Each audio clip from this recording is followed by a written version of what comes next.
Haya maji yana madhara makubwa sana. Kuna wananchi mpaka sasa hivi nyumba zao ziko katikati ya maji. Tunamshukuru tu Mungu kwa sababu hakuna nyumba iliyoanguka, lakini nyumba nyingi ziko kwenye maji.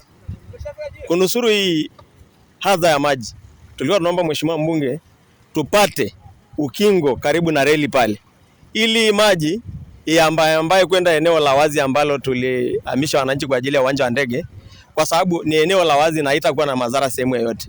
Tangu mvua zimeanza kunyesha, mafuriko haya yameleta madhara makubwa kwa wananchi wetu.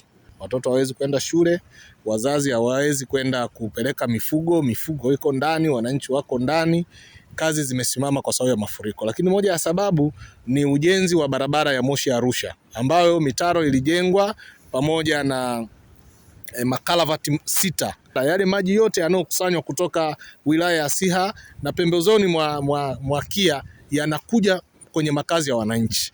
Kwa hiyo yanaleta adha kubwa sana, kama ambavyo mnaona maji hapa sasa hivi, kazi zimesimama. Kama nichukue nafasi hii kumwomba Mheshimiwa Waziri wa Ujenzi, nadhani hili jambo sio geni kwako.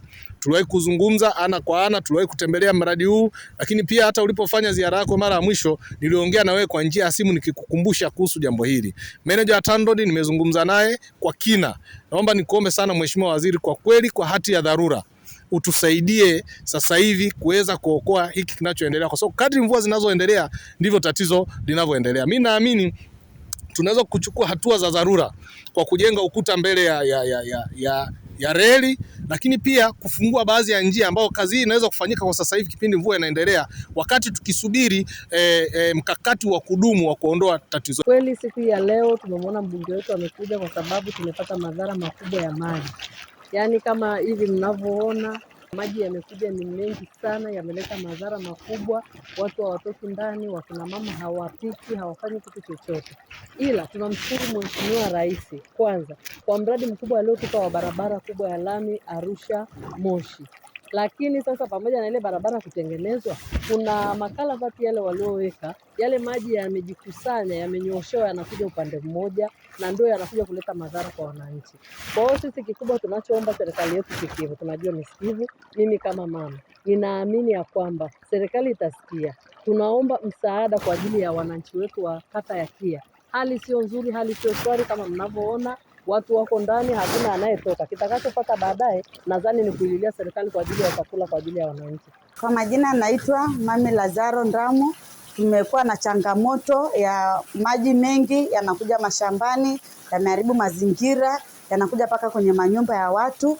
Kwa hiyo tulikuwa tunaomba jamani, kama serikali tusaidie, kwa sababu watoto hata wanashinda kwenda mashuleni, na toka lile daraja kubwa lililojengwa ndio imetuletea mafuriko makubwa, kwa sababu kipindi cha mvua tulikuwa hatuna hii shida, lakini sasa hii changamoto imekuja kutokea baada hiyo barabara kubwa kujengwa. Kwa hiyo tunaomba kama serikali tuangalie kwa jicho lingine la pili, maana tunashukuru kwa ndugu yetu Mheshimiwa Saasisha Mafue kwa kufika hapa, amekuja kuangalia makazi ya watu jinsi alivyoharibiwa na maji. Kwa jina naitwa Engineer Mota Kiando, ni meneja wa TANROADS mkoa wa Kilimanjaro.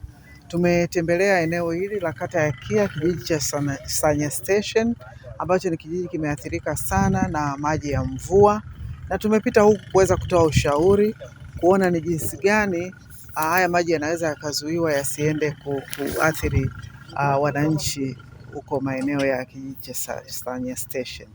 Kwa hiyo tutakwenda kuangalia uwezekano wa kupata excavator liweze kuzuia baadhi ya mikondo ya maji ambayo inaenda kuathiri wananchi huko, na kuweza yaelekeza maji sasa, kufanya river training, kuelekeza maji yaweze kuipita maeneo sahihi ili isiweze kuwadhuru wananchi. Maji haya yanakuja huku kwa sababu huku ndo downstream, huku ndo eneo ambalo liko chini. Kama unavyojua, hata katika mazingira ya kawaida ukimwaga maji yatatafuta ule uelekeo wa chini na yatakwenda huku. Kwa hiyo hapa ni kwa sababu huku tuliko ni eneo la chini, ndio maana maji kutoka milimani yote yanakuja kwenye eneo hili.